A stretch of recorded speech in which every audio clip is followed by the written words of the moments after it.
Hello दोस्तों, कैसे हैं आप सब। दोस्तों, आज का हमारा टॉपिक है वट सावित्री व्रत का महत्व और इसकी कथा क्या है। दोस्तों, वट सावित्री व्रत हिंदू धर्म में सुहागिन महिलाओं द्वारा अपने पति की लंबी उम्र, सुख और समृद्धि की कामना के लिए किया जाता है।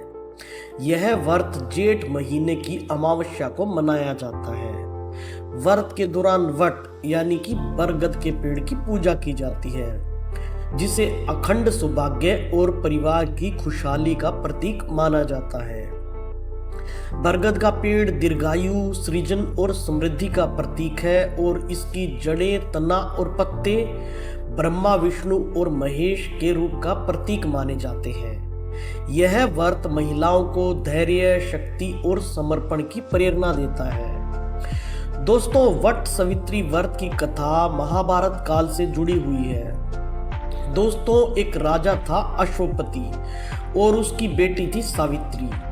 तो सावित्री ने सत्यवान नाम के एक वनवासी युवक से विवाह किया।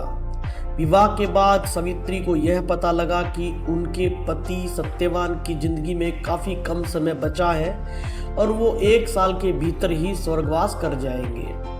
सावित्री ने अपने पति की मृत्यु से पहले कठिन तपस्या और व्रत का पालन किया।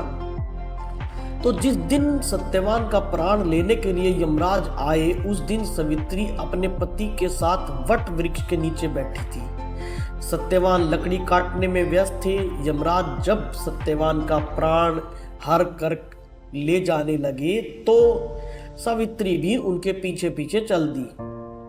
तब यमराज ने कहा, देवी आप नहीं चल सकते, मैं केवल सत्यवान को ले जाने के लिए आया हूँ।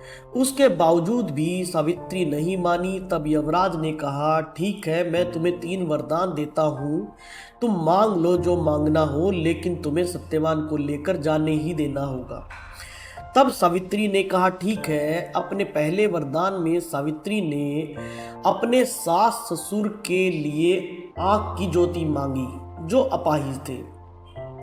दूसरे वर में उन्होंने खोया हुआ राजपाट मांगा। वहीं तीसरे वर में सावित्री ने अपनी तेज बुद्धि का प्रयोग करते हुए कहा, यदि आप मुझसे प्रसन्न हैं तो मुझे 100 पुत्रों की मां बनने का आशीर्वाद दें।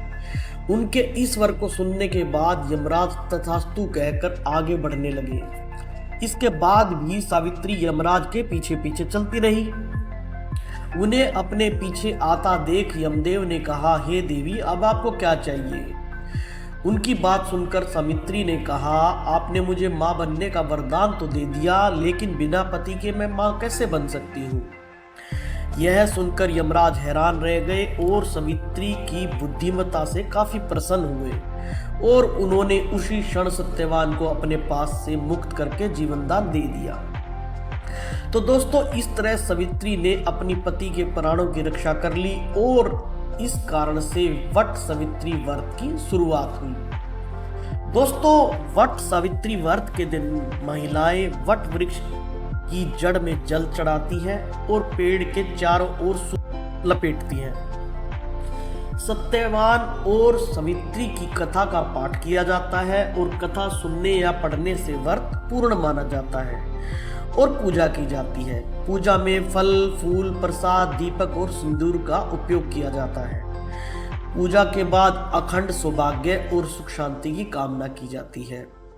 यह व्रत न केवल धार्मिक आस्था का प्रतीक है, बल्कि महिलाओं को आत्मविश्वास और धैर्य का संदेश भी देता है।